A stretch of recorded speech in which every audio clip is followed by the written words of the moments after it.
Tinggal 1 hari lagi akan dilaksanakan negosiasi tidak langsung antara Amerika Serikat dan Iran putaran ketiga di Jenewa, Swiss.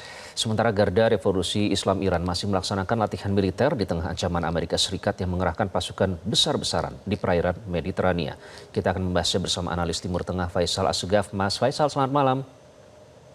Selamat malam Mas Iqbal.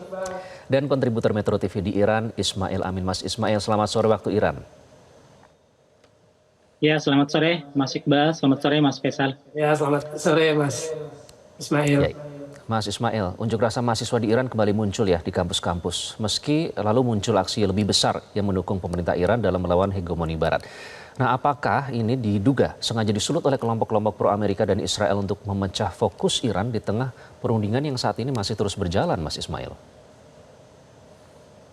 Ya, Mas Iqbal, terkait munculnya kembali aksi anti Republik Islam Iran dalam beberapa hari ini pola yang terus berulang.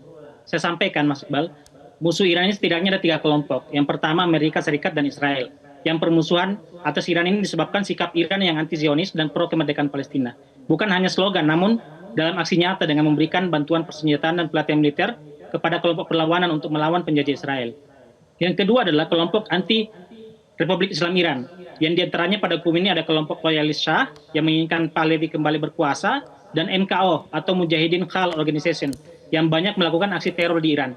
Dan kubu yang ketiga adalah kelompok Islamis yang menyebut Iran ini adalah negara Syiah dan menggunakan isu sektarian dalam kampanye permusuhannya pada Iran.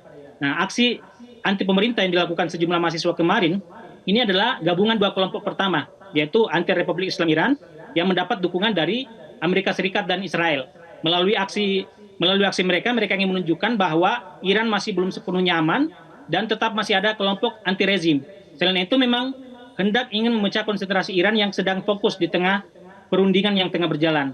Nah, aksi demonstrasi mereka yang sambil mengibarkan bendera Iran Zaman Shah ini mendapatkan penentangan dari sesama mahasiswa pro Republik Islam, namun dengan jumlah yang jauh lebih besar. Aksi balasan tersebut ingin menunjukkan bahwa kelompok anti rezim sekalipun juga berasal dari kalangan mahasiswa, namun tetap saja itu tidak merepresentasikan suara mayoritas mahasiswa Iran. Mayoritas mahasiswa Iran, begitupun juga dengan rakyat Iran, tetap menyatakan dukungan pada Republik Islam Iran dan kepemimpinan Ayatullah Ali Khamenei sampai saat ini.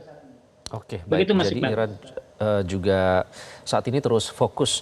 Dinyatakan ya sempat bahwa Iran ini siap menyerang jika diserang terlebih dahulu, meskipun perundingan sedang berlangsung. Mas Faisal, ada informasi terbaru, Iran direncanakan membeli rudal supersonik dari China. Nah, apakah ini akan signifikan menambah kekuatan militer Iran dalam menghadapi potensi serangan dari Amerika Serikat, Mas Faisal? Ya, kalau rencana pembelian ini jadi itu kan hampir disetujui. Saya kira ini sebuah persiapan yang sangat signifikan bagi Iran, karena itu akan ditujukan kepada 2 kapal induk Amerika yang sudah bersiap di perairan nanti, di perairan Laut Tengah untuk menyerang Iran, yaitu USS Abraham Lincoln dan USS Gerald Ford. Karena kita tahu Khamenei melalui unggahannya, pemimpin tertinggi Iran Ayatullah Ali Khamenei sudah mengunggah yang dengan foto AI kecerdasan buatan bahwa bisa menenggelamkan 2 kapal induk tersebut. Jadi pembelian peluru kendali supersonik dari Cina ini, CM302 ini merupakan persiapan yang sangat signifikan. Yang kita tunggu adalah yang mungkin dunia tunggu adalah apakah Trump sekedar berkoar-koar mengancam atau memang Trump benar-benar berani untuk menyerang Iran. Karena memang belum ada, sejauh ini belum ada sejarahnya bahwa Iran berperang langsung dengan Amerika. Nah, kemarin itu kan Amerika turun tangan karena untuk menyelamatkan muka Netanyahu, di mana banyak ibu kota Tel Aviv dan Haifa dihancurkan dengan peluru-peluru kendali hipersoniknya Iran. Jadi memang sekarang dunia menunggu apakah Trump benar-benar membuktikan ancamannya terhadap Iran atau cuma sekedar koar-koar saja. Oke, Mas Faisal, soal itu yang menarik ya di kalangan Gedung Putih. Trump sejauh ini kan ngegas istilahnya untuk menyerang, setidaknya melalui statement yang dikeluarkan secara resmi begitu, melalui Truth Socialnya. Tapi di sisi lain kita juga mengetahui dan membaca bahwa Jenderal Besar Kane ya, itu sebenarnya cautious gitu, artinya waspada jika memang ingin menyerang Iran. Begitu pula J.D. Vance dan orang-orang di sekitarnya.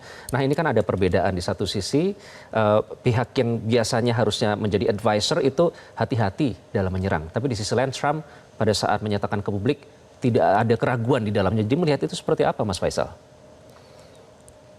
Ya, ini di satu sisi banyak elit-elit Amerika yang tidak yakin bahwa perang ini akan membawa kemenangan buat Amerika. Kita tahu Iran adalah negara yang sejauh ini yang berani dan mampu menandingi hegemoni Amerika Serikat dengan Israel di Timur Tengah. Saya kira banyak pejabat-pejabat Amerika yang meragukan bahwa perang ini akan bisa dimenangkan oleh Amerika, karena kita tahu ketika perang tahun lalu Haifa dengan ibu kota Tel Aviv, Israel itu luluh lantak oleh serangan hipersonik Iran. Kemudian juga Iran sudah mempersiapkan membeli peluru kendali supersonik anti kapal ini yang memang ditujukan untuk 2 kapal induk dan 12 kapal perang. Sejauh ini Amerika sudah menerjunkan itu di Timur Tengah untuk persiapan menyerang Iran. Jadi memang Iran ini berbeda dengan negara lain. Iran sudah punya modal kekuatan, baik itu modal semangat maupun modal persenjataan maupun militernya. Kalau misalkan perang terjadi, sebenarnya itu adalah sudah mengisyaratkan bahwa itu sebuah kemenangan bagi Iran. Dalam arti begini, ketika sebuah negara yang sudah dikenai sanksi ekonomi, politik, dan maupun militer, seperti Iran sejak 1979 di tahun lalu bisa membuktikan mereka bisa menghantam Tel Aviv, terus kemudian beberapa pangkalan militer seperti Talnov, Nevatin, dan Hatzarim di Israel, itu sudah membuktikan bahwa negara ini tidak bisa dianggap remeh. Trump pasti akan berhitung banyak kalau memang dia serius menyerang Iran, karena semua kepentingan Amerika termasuk pangkalan militer, terus juga sekutu istimewanya yaitu Israel berada dalam target, berada dalam jangkauan peluru-peluru kendali hipersonik Iran. Termasuk Khorramshahr yang terbaru. Khorramshahr ini kecepatannya itu 16 kali kecepatan suara. Oke, baik Mas Faisal. Itu juga yang mungkin membuat Witkoff menyatakan ya bahwa Trump itu heran begitu, bertanya-tanya kenapa Iran tidak juga menyerah meskipun pengerahan pasukan ini yang bisa dibilang terbesar dalam puluhan tahun terakhir. Nah, Mas Ismail, ada berita soal heli yang jatuh di pasar sayur di kota Dorce. Apakah ada informasi sejauh ini bahwa insiden itu murni kecelakaan atau ada indikasi sabotase? Karena kota Dorce ini kan berada di provinsi Isfahan ya, Mas Ismail, ada fasilitas nuklir dan pangkalan udara utama Iran di situ. Ya, Mas Iqbal, terkait insiden helikopter yang jatuh di pasar sayur Dorce, hingga saat ini belum ada pernyataan resmi yang mengindikasikan sabotase. Otoritas Iran menyatakan investigasi teknis masih berlangsung. Memang secara geografis, Dorce ini berada sekitar 300 km dari Isfahan yang memiliki fasilitas strategis, termasuk instalasi nuklir dan pangkalan udara. Namun jarak tersebut itu cukup signifikan, sehingga belum ada bukti yang mengaitkan lokasi jatuhnya helikopter dengan fasilitas militer strategis. Fakta bahwa ini merupakan kecelakaan kedua dalam waktu kurun dari sepekan setelah jatuhnya jet F-4 di Hamedon, ini tentu saja memicu spekulasi publik. Tetapi masyarakat Iran memandang ini sebagai insiden biasa yang memang kadang terjadi di pelatihan-pelatihan militer yang sangat beresiko. Dalam satu pekan ini saja, setidaknya di sejumlah negara lain juga terjadi insiden serupa. Di Korea Selatan, pada 9 Februari lalu, helikopter Angkatan Darat Korea itu jatuh saat melakukan latihan, 2 prajurit tewas. Kemudian jet tempur F-16 jatuh pada hari ini, dilaporkan jatuh di dekat jalan utama Istanbul dan Izmir.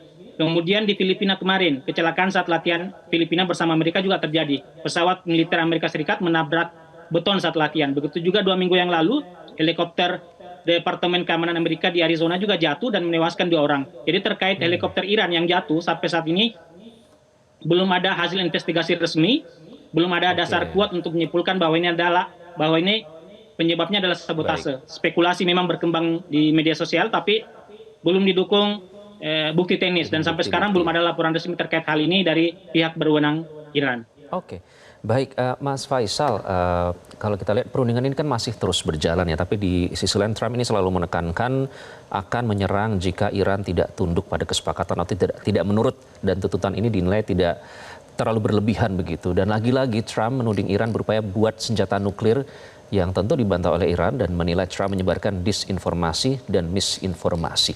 Kenapa narasi Iran membuat senjata nuklir ini selalu diulang-ulang ya, Mas Faisal? Ya, memang setelah Iran sejak berdirinya Republik Islam 1979 itu mendeklarasikan anti-Zionis sekaligus juga anti-Amerika, ya Amerika maupun Israel akan mengupayakan segala cara, segala propaganda untuk memojokkan Iran, untuk menyudutkan Iran di mata masyarakat internasional. Padahal sejatinya kita tahu tim inspeksi dari IAEA, Badan Tenaga Atom Internasional itu sendiri sudah berkali-kali melakukan inspeksi dan tidak pernah ada ditemukan bahwa Iran memang ingin mengembangkan senjata nuklir. Itu dari dari IAEA, Badan Tenaga Atom Internasional. Di dalam negeri sendiri, sampai sekarang Ayatullah Ali Khamenei, pemimpin tertinggi Iran yang sekarang, belum mencabut fatwa yang dikeluarkan oleh Imam Khomeini, pendiri Republik Islam Iran, bahwa haram memproduksi senjata pemusnah massal, termasuk senjata nuklir ataupun senjata biologi.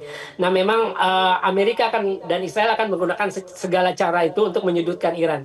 Tapi sebaliknya, dengan kita tahu di sisi lain para pemimpin negara Muslim tunduk terhadap tekanan Trump, baik melalui ancaman tarif dan juga akhirnya mereka masuk ke Dewan Perdamaian, terus yang memang bukan untuk kepentingan Palestina, tapi di sisi lain Iran pamornya makin meningkat karena sekarang tinggal Iran satu-satunya pemimpin negara Muslim, negara yang memang memiliki kekuatan militer maupun ekonomi yang besar, yang masih tidak mau tunduk kepada Amerika. Juga tinggal Iran yang sekarang masih jujur maupun terdepan dalam membela kepentingan Palestina. Ketika para pemimpin negara Muslim ikut skenario Amerika, ikut skenario Trump maupun Israel melalui Dewan Perdamaian maupun pengiriman pasukan ke Gaza, tapi Iran memilih untuk menentang apapun skenario yang dibuat oleh Amerika maupun Israel. Karena ya kita tahu sangat naif kalau kita masih percaya Amerika, baik di bawah presiden apapun, apalagi di bawah Trump, untuk isu Palestina. Oke, kita nantikan perundingan ketiga akan berlangsung Kamis ya, nanti waktu setempat di Jenewa, Swiss. Terima kasih Mas Ismail, Mas Faisal sudah bergabung dengan Prime Time News. Jelajahi cara baru mendapatkan informasi. Download Metro TV Extend sekarang.